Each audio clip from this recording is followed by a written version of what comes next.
Convicted murderer Brian Walshe will spend the rest of his life in prison with no chance for parole. A judge officially sentencing Brian Walshe just before 10 o'clock for the murder of his wife, Anna, whose body has never been found. Anna's sister speaking in court this morning about the loss as Walshe also faced harsh words from the judge. Boston 25 News reporter Ryan Breslin is following this trial, has been since day one. He is live at the courthouse in Dedham this hour. Ryan, Walshe is now on his way to prison.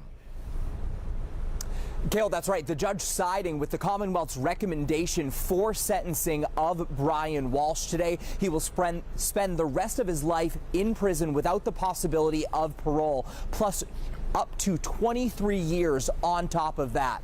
Now, I do want to show you some video. I was on the backside of the courthouse when Walshe was led out of Norfolk Superior Court in restraints. I asked if he had any remorse, but he did not speak. Instead, he was put in the back of a van and driven away. Inside of the courtroom today, we learned that the Department of Children and Families, they sent a victim impact statement on behalf of Walshe's 3 minor children. A letter from Brian Walshe's mother was reviewed, along with statements from 3 members of the Kirby family.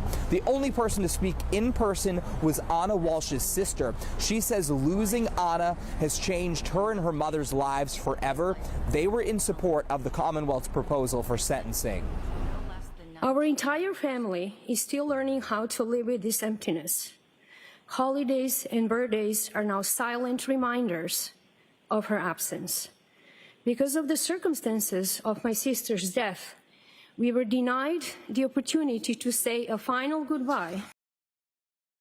Before sentencing, the defense argued it would be inhumane to send someone to prison for consecutive sentences. But the judge says Walshe's criminal history shows deceitful and manipulative behavior. She talked about how his lies took away investigative resources and calls his acts in dismembering Anna's body barbaric and incomprehensible.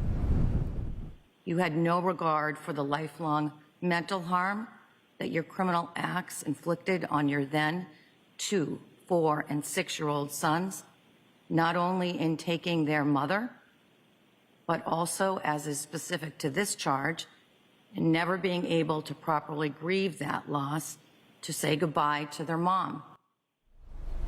Now, for each count that Walshe is sentenced to, he will face life in prison without the possibility of parole for first-degree murder. He will spend no less than 19 years and no more than 20 years for misleading police, and no less than 2 years and no more than 3 years to run consecutively for disposing of Anna's body. Now, Walshe has been previously sentenced to 37 months in prison for a different federal case that will run concurrently with this new sentencing. For now, we're live in Dedham. Ryan Breslin for your local station, Boston 25 News.